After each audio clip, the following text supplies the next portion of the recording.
Qıyvarın növbəti podkastına xoş gəlmisiniz. Hərbi komissarlıqdan gələn çağırış vərəqi LGBT-lər üçün sadəcə bir kağız parçası deyil. Bəzən qorxu, qeyri-müəyyənlik, çox vaxt zoraki sistemlə qarşılaşmaq deməkdir. Trans kişilər hansı sənədləri təqdim etməlidir? Kimlər hərbi xidmətdən qanuni şəkildə azad oluna bilər? Psixiatrik qiymətləndirilmədə LGBT-lər hansı suallarla üzləşirlər? Psixi sağlamlıq bəhanəsi ilə verilən yararsız statusu həyatımıza necə təsir edir? Bu suallar ətrafında hüquq mühafizəçisi Ruslan Əliyevlə birgə danışacağıq. Xoş gəlmisiniz Ruslan. Mən Ruslan Əliyev, İnsan Hüquqları mütəxəssisi, Mərkəz Avropa Universitetinin magistri, əsasən həssas qrupların müdafiəsi üzrə ixtisaslaşmışam. Zorakılıq qurbanları, gender ayrı-seçkiliyinin qurbanları, etnik, siyasi, digər əqidə və fikirlərinə görə marginallaşdırılan, həm dövlət, həm cəmiyyət tərəfindən sıxışdırılan və hüquqları sistematik tapdalanılan şəxslərin hüquqlarının müdafiəsində və qrupların hüquqlarının müdafiəsi üzrə ixtisaslaşmışam. Azərbaycanda gender mövzusunda öyrəşilmiş və yaxud da ki, stereotipik olaraq alışılmış binar, yəni yalnız iki qadın və kişi cinsi tanımlamasına uyğun olmayan şəxslərin LGBT icmasının nümayəndələrinin, fərdlərinin hüquqlarını müdafiə etmişəm. Həmçinin onların hüquqları barədə hesabatların yazılmasında iştirak etmişəm. Bizim bugünkü mövzumuz əsasən LGBT-lərin hərbi komissarlıqda təcrübələridir ya da nə ilə qarşılaşır, qarşılaşmır bu mövzular ətrafında danışmaq istəyirdim birinci. Amma başlamadan ümumi bir sual verim, çünki hamımıza əslində maraqlı olan bir sualdır. Nə qədər bunu müəyyən qədər bilsək də təcrübədə də və praktikada nə qədər işləyir, onu da bilmirəm. LGBT-lər hərbi xidmətdən azaddır mı? Ümumiyyətlə LGBT-lər hərbi xidmətə Azərbaycanda aparılır yoxsa yox? Azərbaycanda gender əsası ilə yalnız hərbi xidmət, yəni qadınlar azad olunubdur. Klassik bir çox dövlətlərdə olduğu kimi qalan hallar nə o vaxt konvensiyada, nə praktikada, nə insanların şuurunda müzakirə belə mövzusu olmadığı üçün elə bir kateqoriya müəyyənləşməyib ki, məsələn, qadın cinsindən olub homoseksual olan, kişi cinsindən olub homoseksual olan belə bir anlayışlar olmadığına görə və ya trans şəxslərlə bağlı xalqın mentalitetində və dilində əslində bu kateqoriyalar yer alıb vaxtilə, amma qanuna düşmür. Məsələn, docins anlayışı var Talış dilində, başqa etnik xalqların dilində, Azərbaycan dilinin özündə də iki cins və s. sözlər istifadə olunub ədəbiyyatda və s. Yəni yad bir anlayış olmayıbdır xalqa bu. Xalq belə bir şeylə ilk dəfə rastlaşmır. Ya müstəqillikdən sonra, ya müasir dövrdə yox. Yəni belə bir şəxslərin varlığı olubdur, müzakirə mövzusu olubdur. Yəni Sultan Mahmud Qəznəvidən bu yana müzakirə olunan bir mövzudur. Ona görə amma qanuna belə bir hədd ki, deyək ki, qadın kişi ayırdıq, qadınlara azad elədik, kişilərdir. Kişilərin içərisində qadın iki cinsliyi olan və yaxud da ki, homoseksual eğilimi, yəni təmayüllü olanlar necə olacaq? O barədə heç bir kəlmə də yoxdur. Onda dəqiq deyil də Azərbaycanda məsələn LGBT-lər əsgərliyə aparılır, hərbi xidmətə aparılır, yoxsa hərbi xidmətə aparılmır. Bu biraz daha orada nə baş verdiyinə qalır. Belə deyim də, yəni sözümün canı o idi ki, deyək ki, qadınların içərisində özünü kişi hiss edənlər var da, deyək ki. Məsələn, gəlib deyir ki, mən özümü kişi hiss edirəm, xahiş edirəm məni bir kişi kimi hərbiyə götürün. Kişilər götürürsün, məni də götürün. Ona da eyni dərəcədə heç bir regulasiya, yəni tənzim etmə yoxdur.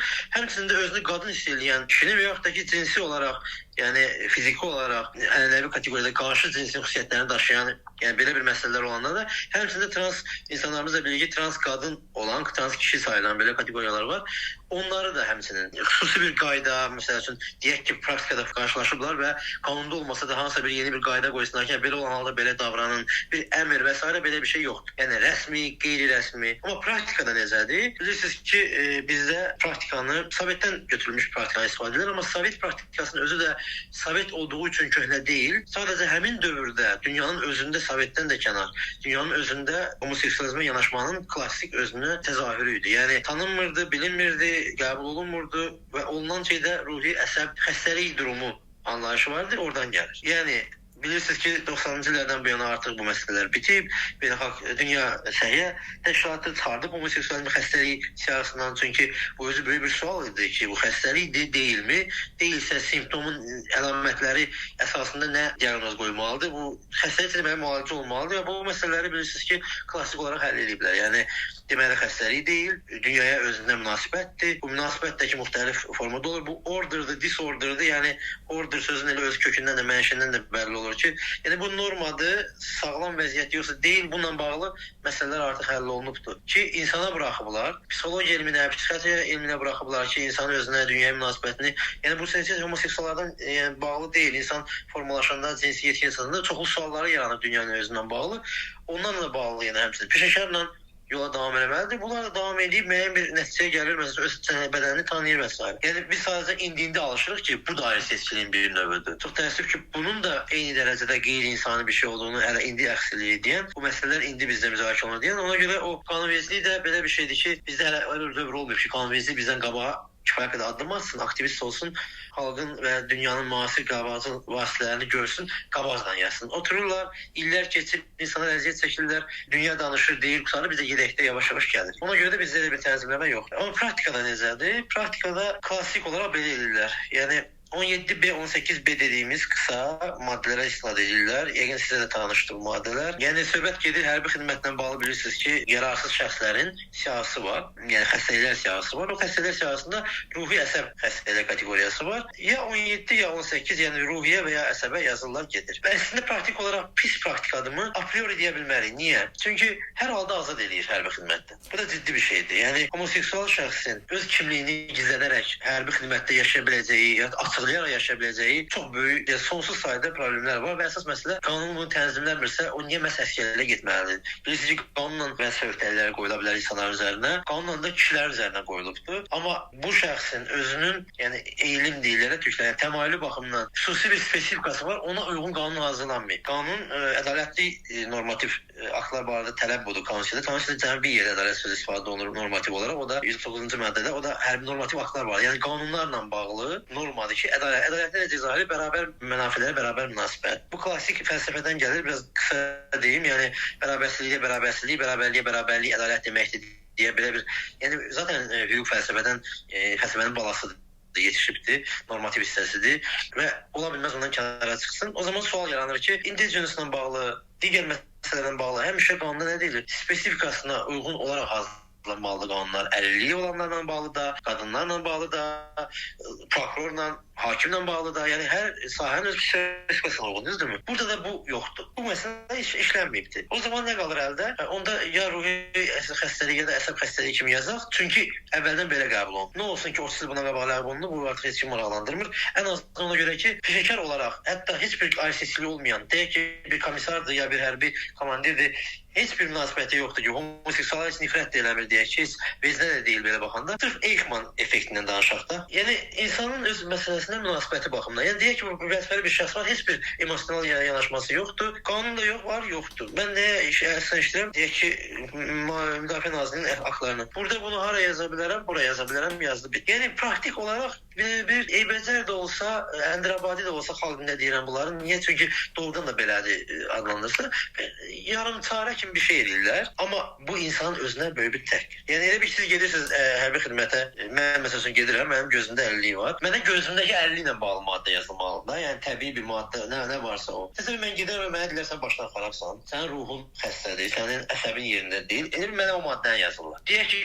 gözlə bağlı maddə olmasaydı, deməli belə ki, mənə bunu yazacaqlar ki, deməli bu eybəcərdir. Məsələn, eybəcərlik maddəsi olsa, elə bir ki, ona yazdılar da, onu adlandırdılar. Belə bir şey adlandırmaq budur. İstəlik ruhi əsəb xəstəliyi olan şəxslərə qarşı onsuz da stigma var. Onsuz da onlara bir cəmiyyətdə bir, yəni başqa xəstəlik məsələn beli ağrıyan, ayağın altı düz olan cəmaət gedib üzr istəyirəm, açıq faktdır. Yəni rüşvət verir öz ayağının altına, yazdırmaqda ötürü rüşvət verməyə çalışır belə deyək. Səvad deməsinlər ki, Ruslan Əliyev rüşvət xovda iddiam verir hərbi komissiyaları. Yəni rüşvət verməyə belə hazırdır ki, ayağının altını düz yazsın, gözünü görməyə yazsın və s. Burada bir ayıb da görmür, əksinə istifadə etməyə çalışır. Amma ruhi əsəb xəstəliyi damğası damğalanır da, o da bir damğadır. O da bir ayrıca bir mövzudur. Götürüb ora salır. Yəni özünün damğaladığı mövzuya da görmür. İkinci bir məsələ, çox ciddi bir məsələ budur ki, deyək ki, homoseksual şəxs razılaşır ki, tək mənə nəyə yazsın, tək əsgərliyə getməyim də. Yəni bu iyrənc bir vəziyyətdən, situasiyadan mümkün qədər uzaq durur və ən azından bir il ömrümü itirməyim, düzdürmü? Aha. Siz təsəvvür edin ki, alternativ xidmət haqqında qanun var. Dini əqidəsi əsasını götürülür buradakı döyüşmək olmayan, silah götürmək istəyən. Bu dini əqidəyə böyük bir hörmətdir. Deməli, dinin üstünlüyü tanınır da. Dinin üstünlüyü tanınır. Yəni, hərbi vəzifə əbədi, möhkəm, mütləq, hər bir halda edilmək olan bir şey sayılmır deməli. Və təhsildə astroşka deyilir, möhlət verilir. Təhsil çünki hüquqdur və fasiləsizlik prinsipi var təhsil haqqında qanunda. Buna hörmət edilir. Bir ara hörmət edilmirdi. Magistra girənlərə deyirlər, gəlin kesin gedin, düzdürmü? Niyə hərbi xidmət niyə bu qədər vacib olmalıdır? Hərbi xidmətin özünün fəlsəfəsi belə insan hüquqlarına kifayət qədər ziddir. Bilirsiniz, bizdə ümumi qaydadır, ümumi hərbi çağırışdır. Yəni peşəkar ordu deyil. Yəni 18 yaşlı insanı öldürmək işi ilə bağlı bir işə heç bir şeysiz göndərəsən və tək qanunda bir cümlə ilə kim istəyir qoy olsun. Bu bu da ayrıca bir problemdir. Amma deyək ki, tutalım ki, belə bir qayda var, yaxşı. Bundan kənara çıxanda bir alternativ xidmət haqqında qanunun qəbulu olsun. Deyək ki, müharibəyə görə eləmirdin. Amma görürsən axı, sənin cəmiyyətində yəni 100 yox, 1000 yox, 10 minlərlə insan bu vəziyyətdədir və bunlar tələb edirlər. Hesabatlar yazdırılır, uşaqlar deyilir, Avropa Məhkəməsinin qərarları var. Yəni istəsən istəməsən bu normal regulasiya qəbul eləməlisən. Pozitiv öhdəliklər burada işə düşür. Yəni dövlət oturub gözləməli deyil ki, mən qarışmıram ki, olsa yazıram da 2 dənə maddə nə istəyirlər. Deyə onunla bitmir məsələ. Pozitiv öhdəliyin var ki, tez qanun qəbul elə, regulasiya elə qoy hamı işini bilsin. Mənim ağlıma iki mövzunu gətirdi. Birincisi bizə ümumiyyətlə də LGBT aktivistlərinə çox müraciət olunur. İnsanlar deyir ki, atıram hərbi komissarlığa getməliyəm, nə etməliyəm və biz artıq belə bir şeyə başlamışıq ki, tək getmə. Çünki tək getdikdə insanlar LGBT olduğunu desə belə bəzən görürsən ki, yola verirlər ya da bəzi təhdidlər formalaşa bilir ki, ailəvə deyəcək, ailəm bilir, evdəkilər bilir, yaxud da ki, lağlağaya çevirirlər. Ya da əgər məsələn həmin şəxs maskulindirsə, belə feminin nazlı qozlu davranışı yoxdursa, basıb əsgərə aparmağa çalışırlar. Amma bu da çox ciddi problemdir. Yəni o insan ora getdi, o insan nələr yaşayacaq, orada kimliyi bilinsə nə olacaq. Ona görə çalışırıq ki, məsələn sosial hüquqçu vəkillərlə insanları yönləndirməyə cəhd eləyək. Amma belə bir şey də qəribə gəlir ki, 2 il əvvəl LGBT-lər deməli yerli bir mediaya müsahibə verəndə demişdi ki, bəs bu həmin o adımıza yazılan maddə, o psixoloji narahatlıqdırmı artıq nədirsə, bu gələcəkdə potensial hansısa bir problem yarada bilərmi? Bəziləri iddia edirdi ki, yarada bilər. Məsələn, atıram ki, tutaq ki də ailənlə münasibətlərin korlandı, onlar məsələn dirəşib deyə bilər ki, baxın bu sənət var, bu insan psixoloji olaraq yaxşı vəziyyətdə deyil. Aparın bunu məsələn, ya da uzaqlaşmaq istəyir, ya da hər hansı bir əmlakını əlindən almaq istəyirlər. Belə şeylər yarana bilərmiş deyə bir iddia var idi. Sizcə belə şeylər baş verə bilər, yoxsa bu maddənin xüsusi belə gündəlik həyatımıza ekstra bir təsiri yoxdur? İki dənə məsələ çıxır burada. Birincisi odur ki, əsas işlə bağlı. Yəni psixoloji bilirsiniz ki, bir çox işlər və dövlət vəzifələri, prokurorluq, digərləri konkret narkoloji dispanserdən və digər yerlərdən birisi arayış tələb edir. Və sizin nevroloji əgər orada probleminiz varsa, heç kim onu təsdiq edəməyəcək və sizi heç kim o vəzifədə gözləri buraxmayacaq. Bu birinci növbədə cəmiyyətin və dövlətin idarə etməsində iştirak hüququnun pozuntusuna gətirib çıxarır. Yəni xəstə olmayan adamı xəstə yazmaqla, yəni nəyi xəstənin əsası nədir? Məsələn, nevroloji xəstə sabah sağala bilər. Müalicə aldı, sağaldı, getdi bir arayış aldı ki, sağlamdır, düzdürmü? Və ya psixoloji xəstəliyi olan bir adam getdi sabah müalicə aldı, sağlamlıq arayış aldı, getdi işini gördü, düzdürmü? Yəni bu ciddi bir şeylərdir bunlar. Siz təsəvvür edin ki, siz homoseksualınızı dəyişə bilməzsiniz ki. O zaman deməli ömürlük artıq həm damğa gəldi, həm də üstəlik belə demək siz ömür boyu prokuror ola bilməzsiniz. Və sabah prokuror olmayan adam sabah cinayət işinin maddələrindən ya digər hüquq fakültəsində oxuyursa öz həmkarlarına niyə dala qalmalıdır? Onsuz da biz bu adamları diskriminasiya ilə marginallaşıb küncə sıxırıq. Əlilliyi olanları necə ki sıxırıq. Yəni sıxmaq deyəndə yəni, o vəziyyətə gətirib çıxardırıq. Hansı maraqlar naminə o da bəlli deyil. Yəni qeyri-qanuni əsaslarla da, qeyri-insani əsaslarla. Bir də üstündə bu gəlir. Amma bundan əlavə daha bir aspekt odur ki, problemləri yaratma baxımından deyirsiniz, insanların həmin o məhdudiyyətə, həmin o maddəyə məruz qalması prosesinin özündə belə nə qədər açıq pozuntu hissələr. Deyirsiz, lağınəmə məsələsi və s. Valideyni çağırırlar. Aydın məsələdir ki, orada yəni gizlətməklə bağlı məsələ olanda təbii ki, şəxs maraqlı olacaq ki, ailəmdən gizlətmək istəyirəm, onda əlavə məcbur ya rüşvət versin, ya hansısa bir şəkildə. İkinci bir məsələ, insan deyək ki, müalicədə ola bilər. Yəni bu müalicə aldığı hormonal müalicə olsun, digər məsələlər olsun və ya psixoloji bir prosesin içində gedə bilər. Heç kimin üzrəsən vecinə deyil ki, yəni mən buna bu halda bu həmin damğanı vururam, bu diaqnozu qoyuram. Bu daha nəyə səbəb ola bilər? Daha bir məsələ odur ki, yəni ən ciddi məsələlərdən biri, siz axı təkcə öz ölkənizdə yaşamırsınız. Sabah xarici təhsil almağa gedəcəksiniz,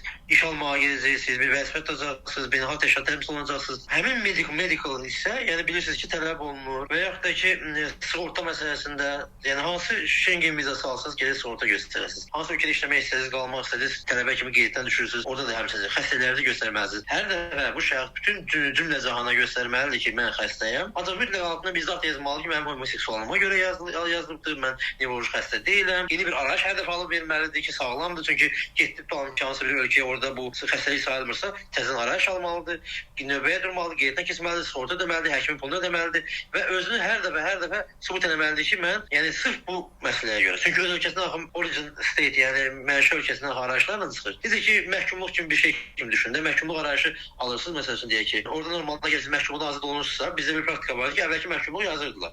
Falan tarixdə məhkumluq olub azad olmuşdur. Uzun illərdən sonra neçə il lazım oldu ki, onu dəyişdirdilər ki, qardaş sən niyə onu yazırsan ki, ora ki, nəyə məhkum olub? Bu dəqiqə məhkumluq yoxsa məhkumluq olmadan yazmalısan. Sən niyə onu keçmişin təzə xatırlasan? Unudulmaq hüququna niyə hörmət eləmirsən? Burada da eləmsinə. Yəni eyni şəkildə hər dəfə unudulmaz şəkildə ondan davam edir. Bu diaqnozun özünün ən böyük, ən belə pis tərəfini deyək. Hökumət qərar verməlidir. Əgər doğrudan mən bu diaqnozu qoyuramsa, ona zəhmət çəkib onu həmin psixoloq və nevroloq verməlidir. O pulsuz müalicə almalıdır. Həmin psixoloq, nevroloq artıq tibb sahəsinə, elmin sahəsinə gəlir. Ora girəndə onlar bunu diaqnoz qoyub, onlar məsələyə münasibət bildirməlidir. Diaqnoz qoymalıdır. Yəni artıq nə bilim səhiyyə təşkilatının falan normativlərlə, nasıl ki, ölkə daxilində məhdud deyilsiniz ki, məsələn, ölkənin falan qaydalarında bu məsələ tənzimlənmir, ona görə də diaqnoz olduğu kimi saxlanılır, deyək ki, də texnik olaraq. Axı bunun qeyd yazmaq, rəy bildirmək hüququ var. Yaza bilər ki, bu homoseksualla bağlı verildi, bunun məsələn beynəlxalq səhiyyə təşkilatı falan əsasən falan kateqoriya xəstəliyə düşmür. Yəni burada artıq elm, tibb personalı aktivləşməlidir. Türkiyə Təbiblər Odası kimi təəssüf ki, bizdə bir mexanizm yoxdur. O hissədə artıq elm, tibb sahəsi sözünü möhkəm deməyə çalışır. Artıq ekspertiza gücünə keçir, ekspert roluna keçir. Hüququn dili qısalacaq. Artıq komandirin dili qısalır, digərinin dili qısalır. Kimsə gəlib sənə komissiyanın içində deyə bilməz ki, belə. Amma komissiyada oturanlar inzibati funksiyalara otururlar. Onlar özləri həkim olsalar belə, onlar böyük bir prosesin bir hissəsidirlər və mən qeyri-rəsmi hissəsini demirəm. Orada var ümumiyyətlə o hissəsində bir abırsılıqdır. Yəni istifadə eləmək, hətta mən sizə deyim ki, kifayət qədər faciəvi şeylərdən şahid olurum. Mən adi bir case deyim. Yəni komandirlər var ki, rahat deyirlər ki, məsəl üçün komissarlar var ki, rahat deyirlər ki, məsələn deyək ki, xəstəliyi olan adam var, istəyir sabah işə getsin, istəyir ki, yazılmasın da fərqi yoxdur, homoseksual, digəridir. Çalışır ki, nə bir müşvətlə və hər hansı şəkildə o yazılsın, hərbi xidmətə yararlı və getsin. Ardından yanaşma nə olur, qardaş? Yararlı yararsız yazmaq olur, amma yararsız yazmaq ciddi bir məsuliyyətdir. Ən azından o qədər adamlar görmüşük ki, psixoloji xəstəlik olan və s. göndərə bilər, olsa komandirlər dala qaytarır. Amma dediyim kimi alternativ, yəni bunu düşünən praktika niyə başqa bir şey düşünmür ki, ya qanunu dəyişməklə bağlı təkliflər gəlməlidir. Müdafiə Nazirliyi birbaşa vəzifəsidir. İstənilən nazirliyin birinci vəzifələrindən biri nədir? Öz sahəsində qanunvericiliyə təkliflər vermək. Verməlidir ki, biz bunu tənzimləməliyik. Bunun gec-tezi var. Cəmiyyət uşaqları mənə əmanətdir, il yarım. Bunu mən həll etməliyəm. Yəni qanun olmadığını bilmirəm necə edeyim. İkinci bir məsələ. Bu qədər psixoloq, bu tibbi heyətdən siz məlumat ala bilərsiniz. Komissiyanız var, rəy yazın, göndərin, o bir dəyişiklik olsun. Onu tam gələmirsiniz. Praktikanı ki, formalaşdıra bilərsiniz. Necə ki, stroybat var, digər məsələ, belə də eləyə bilərsiniz. Yəni onu da eləyə bilərsiniz. Tək eləyin, nəsə eləyin, amma eləyin. Ki, bu adamlar sabah hərbi xidmət il yarımda vəzifədir. Ondan sonra bu adam hüquqlarına ətkisində əziyyət çəkməsin. İkinci bir məsələ nədir? Biz hamımız bilirik ki, didakşina var bizdə. Bütün dünyanın ordularında olan bir xəstəlikdə belə deyək və həmçinin də zorakılıq halları. Üzdən deyilməsə də, gizlədilsə də, bu barədə bəzi mətbuatda məlumatlar getsə də, getməsə də, yəni bu hallar var. Hərbi xidmətdə olan adamları dindirsəz, yəqin ki, sizin də respondentləriniz içərisində olubdur. Adlarını açıqlamasalar da deyirlər ki, deyək ki, məsəl üçün, bəzən bir neçə nəfərin zorladığı homoseksual şəxslər var ki, hərbi xidmətdə olanda onu, yəni onlara qarşı davranışı hətta zorakılıq həddində də olubdur və hətta buna haqq qazandıranlar da var. Real həyatda bu adamları xor görürlər. Amma əsgərlikdə məsəl üçün cinsi tələbatını heç yerdə ödəyə bilmədiyinə görə bunu edənlər olur və bu da bir ayrıca bir problemdir və bir komandir niyə buna görə məsuliyyət daşımaq istəsin ki, ona görə də elə oradan uzaqlaşdırsa yaxşıdır və belə deyək, qabaqcadan elə buna yol verməsi yaxşıdır. İkinci bir məsələ, uzaqlaşma prosesinin özündə də bir, yəni necə ki, qanunda boşluq var, bundan gəlib bura çıxırır. Qaytaranda da bunu əgər qeyri-yararlıqla qaytarırsa, həmin hissədə kompensasiyasını verməlisən buna. Yəni çünki qaytarma necədir? Əgər siz ya döyüş sahəsində, ya döyüş sahəsindən kənarda hərbi xidmətdə 4-5 kateqoriya var da, şəhadətləndirmədə, tibbi. Baxa bilərsiniz qanunda da, təlimatda da, qaydalarda da. Yəni kateqoriyada bir nədir? Xəstəliyə hərbi xidmət zamanı, yəni ağırlaşması. Əgər bu xəstəlik kimi qəbul eləmisənsə, ağırlaşıbsa, ona görə onun kompensasiya kontuziyalanlar və əsgərdə xəstəlik tapanlar kimi. Bəli, mədəsinə, bağırsağına mikroblar düşənlər kimi. Və yaxud əgər sən bunu xəstəlik kimi qəbul etmirsən, amma gec aşkarlamısan, o zaman həmin ana etibarən ki, xəstə olduğunu qəbul edirsən, o zaman bunu həmin 6 ayını kompensasiya eləməlisən. Fərqi yox, hər hansı bir şəkildə. Sənin, yəni ona vurduğun ziyandır. Sənin həkimin təyin eləməlidir. Hətta xəstə onlar təyin olmağı belə. Yox, əgər eləməyibsə, deməli sənin praktikanda vahidlik yoxdur. Ya hamısını xəstə kimi qəbul etməlisən, ya da heç birini eləməli deyilsən. Ya da ki, üçüncü məsələ əslində olmalı olansa, üçüncü bir yol sən bunu tənzimləməlisən. Yəni bu adamlara münasibətdə bunu yeni bir tənzimləməyə getməlisən, spesifik eləmirsənsə, zəhmət çək, o zaman bu adamın pulunu ver. Elə ki, yəni sənin onu 6 ay ərzində ora salmağın, çatmağın heç bir ziyanları qalmasın. Mən isə əslində bunu dediyim zaman yəqin ki, bəziləri mənə güləcəklər ki, bu utopiyadan danışır. Amma bu reallıqdır. Mənim ağlımda belə bir şey gəlir. Deyək ki, hüquqları pozulur bu insanın LGBT olduğu üçün, istəyir əsgərliyə aparılsın, aparılmasın ya da birbaşa hərbi komissarlıqdansa ayrı seçkili, təhqiramiz münasibət halları görürük. Bu insan nə edə bilər? Çünki məsələn mən hərbi xidmətə getməmişəm, mənə də eyni maddə yazılıbdı. Məsələn, nə edə bilərik bu vəziyyətdə? Çünki atıram desək ki, şikayət eləyək ki, yox, bu belə yazılmamalıdır. Onda da bizə hərbi xidmətə aparacaqlar. Ya da atıram bu insan artıq hərbi xidmətdədir, aparıblar bunu və orada təhqirlə üzləşir, ayrı seçkiliklə üzləşir, cinsi qısnama ilə üzləşir. Bu insan nə edə bilər? Hara şikayət eləyə bilər? Birbaşa necə bu vəziyyətin içindən çıxa bilər? Çox yaxşı sualdır. Yəni tamam ki, deyək ki, problemi dedik. Bildik ki, sistemimiz genel bərabərliyi temasında qanunun adı belə binardır. Yəni ancaq iki cinsi tanıyır. Kateqoriya salınmır, ignor olunur. Hərbi xidmətnamə dövlətlə təmaslara çıxanda ruhi əsəb xəstəsi deyib keçirlər və çarə nədir? Yəni nə etmək olar? İlk növbədə burada mexanizm işə düşməli olan mexanizm hüquqi mexanizmdir. Yəni bildiyin şərait. Yəni deyək ki, səni yararsız yazmaq istəyir. Baxmayaraq ki, səni faktik olaraq hərbi xidmət öhdəliyindən azad eləyir, amma necə deyirlər, iki dənə şəhərdən ixvan əşşər deyirlər. İki şəhərdən ən pisini götürmək borcunda qalmalı deyilsən. Yəni heç bir homoseksual şəxs, digər, yəni qanunda tənzimlənməyən istənilən gender təmayüllü olan şəxs heç bir halda 3-5 hüququn arasında hansı daha az pozulur onu götürürüm deyə bir seçim qarşısında qalmağa borcu deyil. Ona görə də deməli hərbi hüquqi vasitədən istifadə etməyə haqlıdır. Birinci növbədə təbii ki, məsələ inzibati məhkəmədə mübahisələndirməlidir. Yəni mənim diaqnozumu sən səhv qoyursan, mən sənə razı deyiləm. Mənə hərbi xidmət aparmağıma bağlı bir məhkəmə proseduru başlayırsan. Mən praktikada necə bir temalar çıxacaq onu demədən deyirəm. Yəni belə nəzəri vasitələr.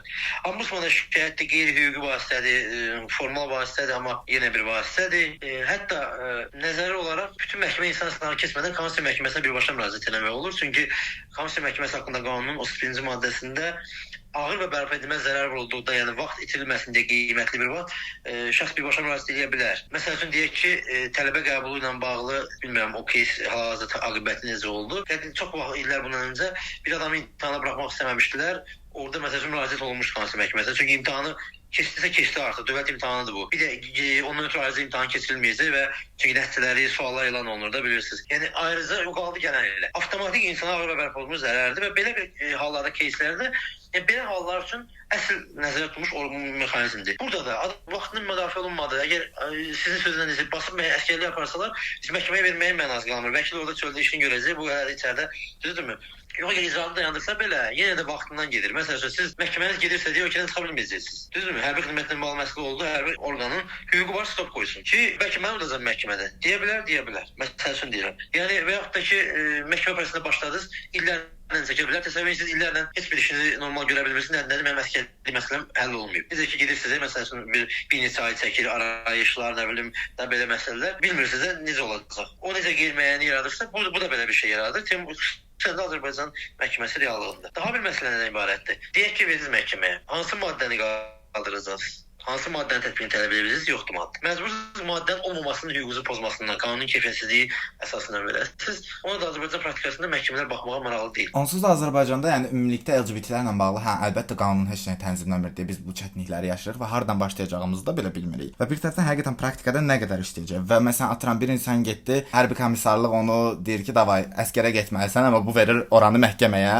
Orada nə yaranacaq? Necə ona reaksiya verəcəklər? Ona qarşı təqiblər olacaqmı? Bunlar da çox ciddi sualdır deyə istər-istəməz insanlar çəkinirlər. Yaxud da məsələn trans kişilər sənədlərini dəyişdirməlidir, amma sənədlərini dəyişdirmək üçün hərbi komissarlıqdan da sənəd verməlidirlər. Amma bu trans kişi şəxsiyyət vəsiqəsinin generalxanasına qadın yazıldığı üçün hərbi komissarlıqdan bir tərəfdən sənəd də ala bilmir. Yəni ona görə orada da böyük bir şou qalxmalıdır ki, bir təhər o gedib o sənədi əldə edə bilsin, öz vəsiqəsini dəyişdirə bilsin. Ən azından məsələn trans qadınlar bildiyim qədərilə məsələn bu tip mövzularda müəyyən qədər sənəd dəyişikliyində daha rahat nələrsə eləyə bilirlər, daha rahat imkanlar var, amma məsələn bir insan generalxanasını kişi olaraq dəyişdirmək istəyirsə, hərbi komissarlığın da sənədi deyəsən lazım olur, əgər səhv bilmirəmsə. Və məsələn bir trans kişi onda necə gedəcək və o komissarlıqdan o sənədi alacaq? Çünki mən xatırlayıram ki, bəzi trans kişilər gedəndə məcburi hətta soyunmaq, yoxlanışlar istəyirdilər, amma həmin şəxslər soyunmamalı idi. Çünki soyunsa bir tərəfdən də orada əlavə problemlər başlayacaqdı və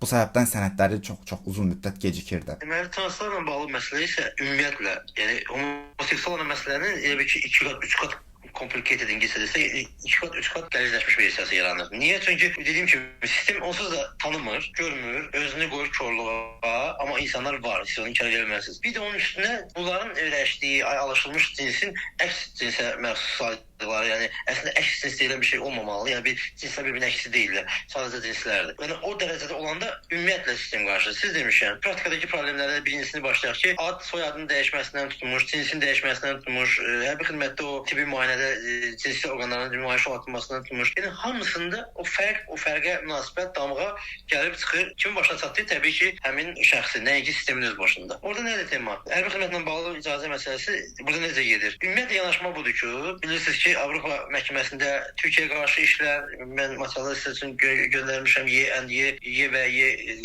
baş hərflərlə qeyd olunmuş, Y işi. O Konstitusiya məhkəməsinə çıxdı Türkiyənin. Bu işlə və digər bu keyslərlə bağlı bir yanaşma var. Avropa standartı deyək ki, var, müasir, ən son.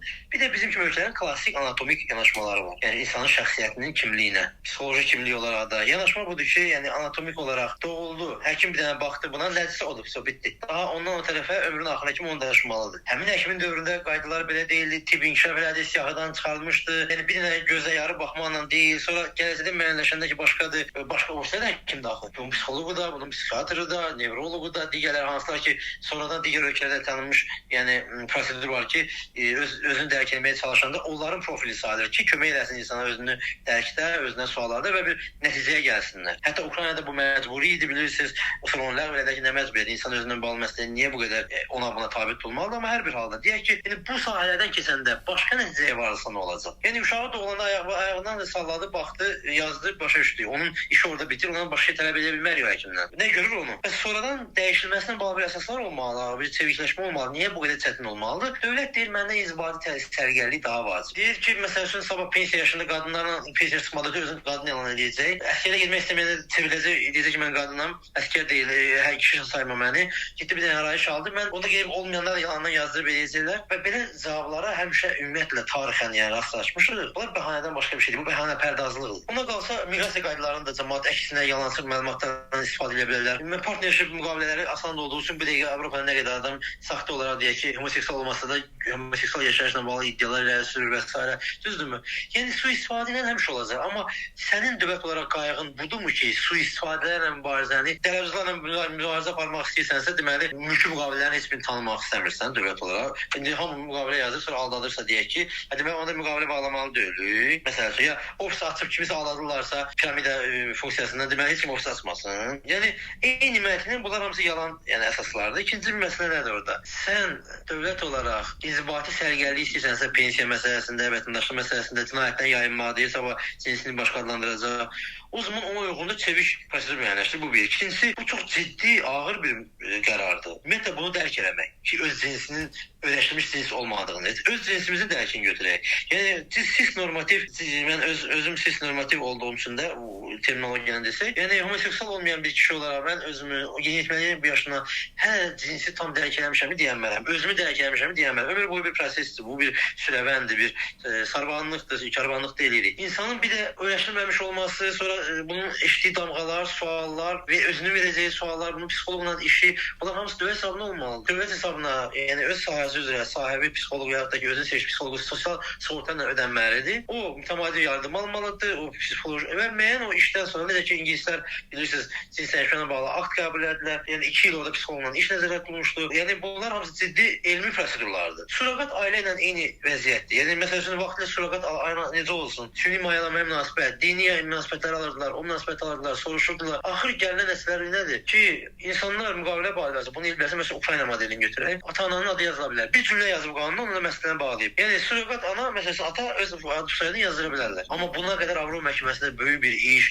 Surroqat ana doğduğu uşağı özünə sahiblənmişdi, verməyi istəmirdi. Da belə bu formada ad, familiya məsələsi. Yəni bunlardan dünya keçib. Həmçinin LGBT fərdlərlə bağlı olan əsgərlik, nikah məsələlərində, bərabərlik məsələsində və bu nəticəyə gəlib ki, necə ki konvensiyada yazılır ki, cinsi, dini, irqi, ayrı yol vermək olmaz və s. digər əsaslar. Bu və s. cinsi orientasiya daxildir. İkinci nəticə odur ki, necə ki bunlar qeyri-insani idi, amma vaxtilə normativ idi, apartheid normativ idi, rasizm normativ, quldarlıq normativ idi, siyasi təqib normativ idi, öldürmək hüququ verirdi. İndi də bizim bu əsaslarla ayrı qoymamız qanunsuzdur. İkinci bir məsələ dediyim kimi, sənin imkanın var və vəzifən var, pozitiv öhdəliyin var ki, məsələləri həll edəsən, qanundan salarsan, tənzimləyəsən. Azərbaycan mental olaraq, dediyim kimi, hüquqi olaraq bu məsələdə, yəni anatomik klassik yanaşmadan psixoloji yanaşmaya addım ata bilmədiyinə görə addım ata bilməsinə səbəb konsensusun olmadığıdır. Yəni onsuz da konsensusun olmamağı, yəni bizim kimi ölkələr üçün belə bir deyil, günəş kimi doğub da. Yəni səyləri çıxdı ki,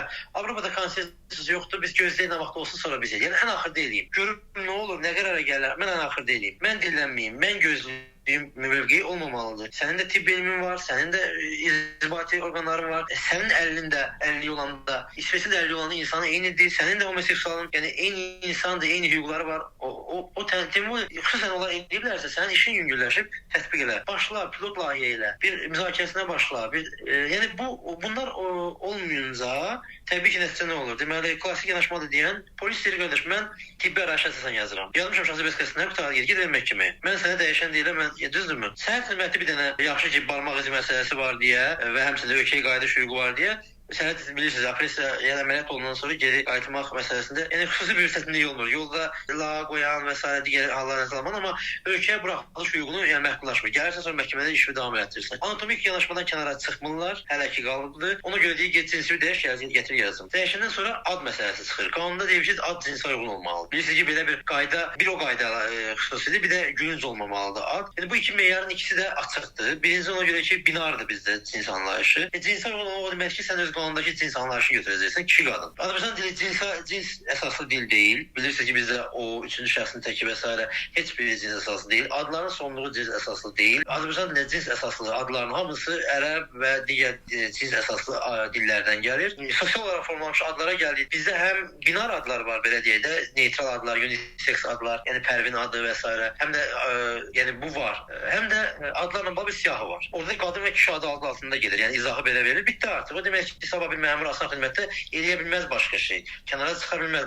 Bazı gözdə kişi adına uyğun yəni qadın adıdır. Tezat imtina yazırsan. Getməlisən məhkəmələrə sürünməlisən. Daha bilməzsən, amma hakimlər buna münasibət bildirmək bəlkə yox, ehtiyac yoxdur. İnsan cinsini dəyişib gəlməyə məcbur olmalı deyil. Həmin ekspertiza rəyi, həmin həkim, həmin yəni tibbi rəyləri də almağa belə deyək, borclu olmalı deyil. Amma prosedur olaraq deyək ki, vəziyyət belədir, sistem ümumiyyətlə dəyişməyib, o zaman sübut təqdim etməli, qoy eləsin və aslanmış mexanizmdən alsın bunu. Və yaxud cinsini dəyişəndən sonra da yenə artıq bu münasibətlərə məruz qalmalı deyil. Təzədən bir də o tibbi kağızların əsasında gedib adını dəyişməyə məcbur qalmalı deyil. Adında qala da bilər. Adını dəyişəndə mütləq unisex seçməyə məcbur qalmalı deyil. Adının sonluğunu və s. Düzdür, aktivizm baxımından bir çox aktivistlər haqlı olaraq fikirləşirlər ki, nə qədər unisex adlar, nə qədər unisex soyadlar çox olsa, bu kafalardan, beyinlərdən bu izlər silinər, amma dilin dəyişilməsi, dil çox ciddi normativ institutdur, vahiddir. Onun dəyişməsi, yəni özünüz bilirsiniz ki, 10 min illər ərzində formalaşmış bir şeydir. Dəyişəsi deyil. Dəyişməsi çox çətindir. Yəni yaxın zamanda gözlənmir. Ona görə də çalışmaq lazımdır. Yəni daha çox hətta yeni adlar çıxartmaq ki, insanlar öyrəşsinlər unisex adlara və yaxud da adların, yəni özlərinin aləmi tərs şeydə qalmağına. Yəni dirəşib qalmaq lazımdır belə deyək ki, onlara sübut etmək gətirir ki, qardaş mən bu adımı dəyişib kişi qala bilərəm və sən mənə isə deyə bilməzsən. Amma işte onu deyənə qədər, necə deyirlər o məşhur anekdotda olduğu kimi dərli soyulub əldən çıxır. Yəni niyə kimsə öz adı və kimlərindəsə lağın hesabına hansısa qaydaları dəyişməyə məcbur qalmalı? Belə bir öhdəlik də yox, o hüquqdur. Aktivizm də hüquqdur. Amma çox təəssüf ki, bütün azadlıqlar kimi verilmir, alınır. Almadan ötürü də əziyyət çəkmək lazım gələcək və bu cür кейslərə düşmək, məhkəmələrdə savaşmaq və məhkəmələri də alışdırmaq lazımdır. LGBT reydləri illərində vəkillər belə çəkinirdilər qoşulmağa işlərə. Qoşulsalar belə əminəm ki, və bir çox hallarda özümüz də gördük ki, psixoloji olaraq hazır deyillər. Hətta biz ofisə gələn LGBT nümayəndələrinə necə danışacağımızı bilmirdik. Məsələn, xanım deyək, bəy deyək. Yəni bunlar işlənməlidir ki, hüquqşünas da yəni cəmiyyətin bir hissəsidir. Biz həmişə qabaqda getmirik, avangard deyilik. Daha sonra hakimin köməkçiləri, məhkəmədəkilər, yəni vəkillərə belə, məsələn, kifayət qədər hörmətli vəkillər ki, kifayət ciddi işlərə çıxırlar. Onlara belə bu sözləri deyirlər ki, məsələn, həm müəllim indi falan kəsləri istəmirəm ifadəni işlədim, müdafiə edirsiniz falan belə bu mənada. Yəni zarafatlar, ehyamlar falan, yəni bunlar göydə uçuşurdu və bunun hamısı şahidi olmuşuq. Yəni ailə özü də bir dövlətin balaca bir modelidir və onun yükünü daşıyır. Ona görə olmalıdır. Dövlət də olmalıdır ki, ailə qalsın. Çünki uşağı böyüdür, əskər verir, təhsilinin qeydində qalır, küçədə saxlanmaq üçün ev tikir. Bizim xüsusən uşağını çox istədiyinə görə hər şey çalışır atalarımız bizim üçün eləsinlər. Və təsəvvür edin, belə bir qayğı mühiti yaradır, sevgi verir və s.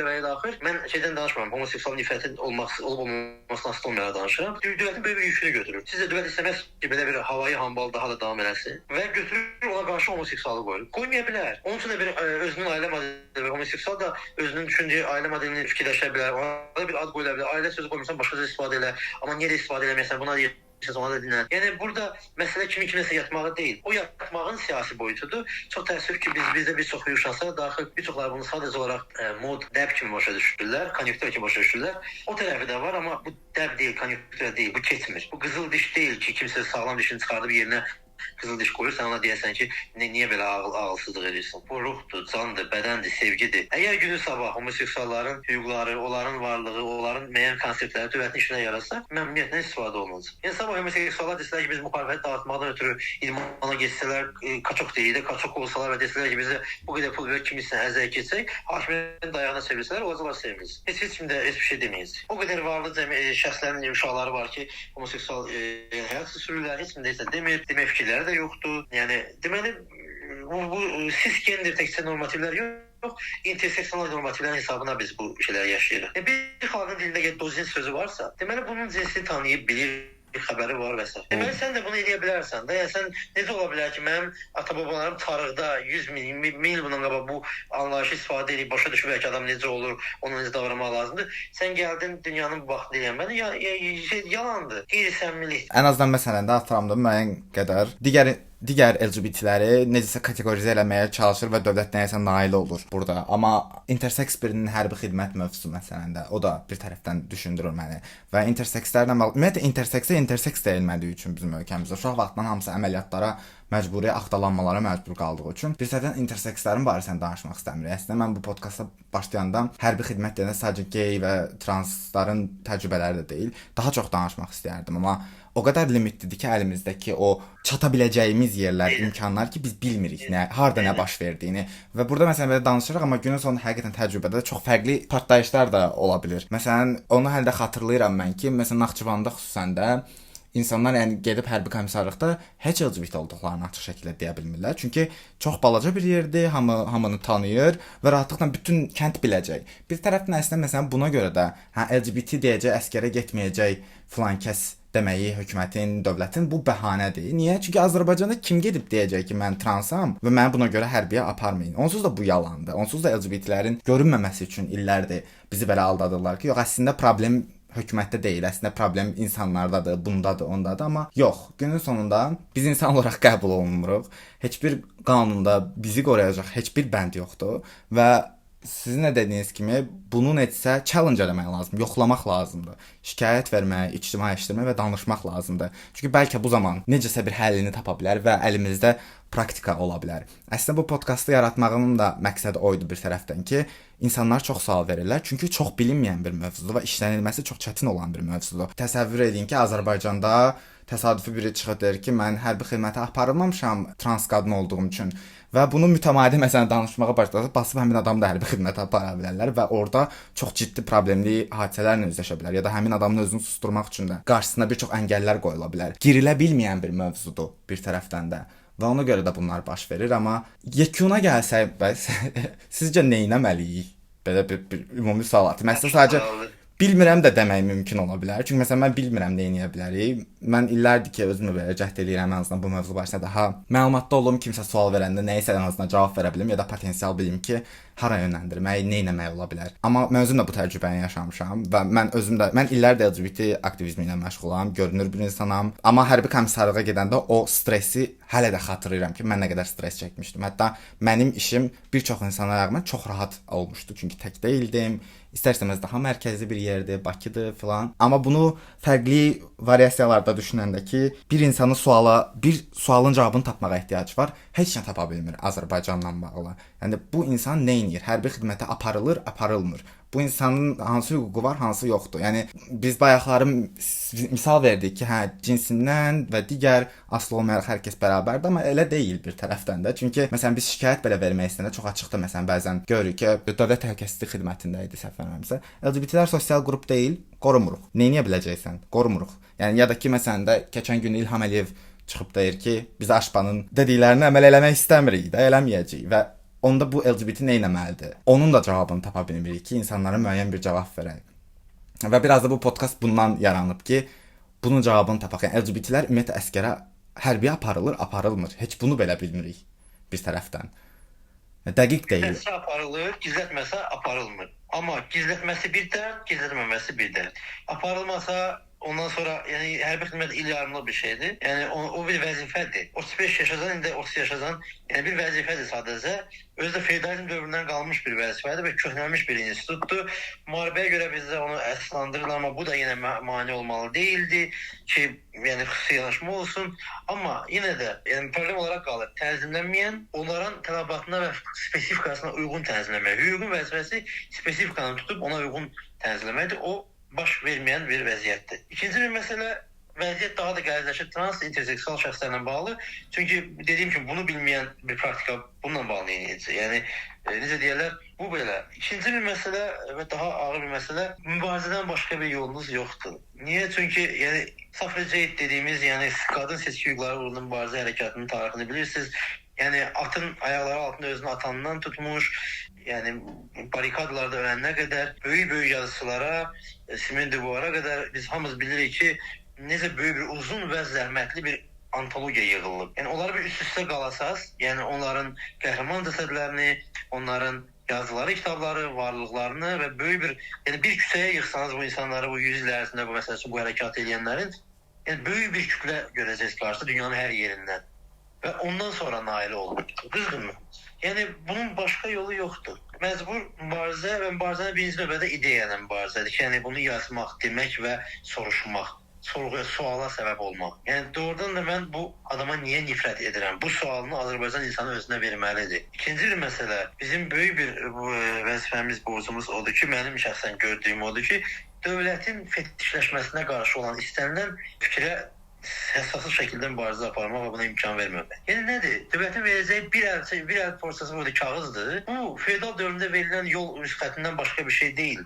Yəni ondan fərqli rental bir sistemdir, vergi sistemidir. Yəni səndən alır və sənin təhlükəsizliyə görə qərar verəcək. Kimdən təhlükəsizlik? Güya İsmail müqavilə nəzəriyyəsinə görə güya insanların bir-birindən, amma yəni dövlətin özündən böyük bandit yoxdur, özündən böyük soğunçu yoxdur, özündən böyük və dövlətlər bir-birinə davasından, şavasından böyük qətllər baş vermir.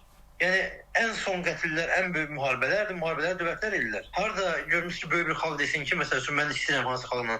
Başına bir adam keçir, bir ideologiyadan inandırır ya belə deyək, hipnoz edir, ya da ki, deyək ki, başqa birinin diktəsi altında Puerto Rico'ya Amerikanın girməyini, Amerikada hansısa bir şəhərdə, ya da Iraqa girməsini hansısa bir şəhərdə, hansısa bir insan niyə istəsin ki? İndi kimi onun davası gedir, deyilmi? Sözümün canı, sistemin özü onsuz da yəni bir qeyri-insani bir şeydir. Dövlətin özü mahiyyətində bir qeyri-insanilik var. Üstəlik onun fetişləşməsi, üstəlik də ki, onun verəcəyi bir parça kağız nədir? Mənim hüquqi sosial tanımlanmaq. İnsan birinci psixoloji, fiziki, mənəvi, ruhi bir varlıq olaraq, yəni inzibati vahid deyil insan. İnsan fiziki, bioloji, yəni dünyəvi bir vahiddir, dünyada bir varlıqdır. Sonra gəlir digər məsələlər. Sən məni tanıyırsan deyə var deyiləm. Mən varam deyə sən varsan dövlət. Sən ona görə sənin orqanların var, sən pulu da mən verirəm, sənin varlığın məndən asılıdır. Sən mənə bir parça kağız verəcəksən deyə mən onunla sosiallaşacağam, sabah işə gedəcəm, ailə quracağam, sənəddən keçə biləcəm.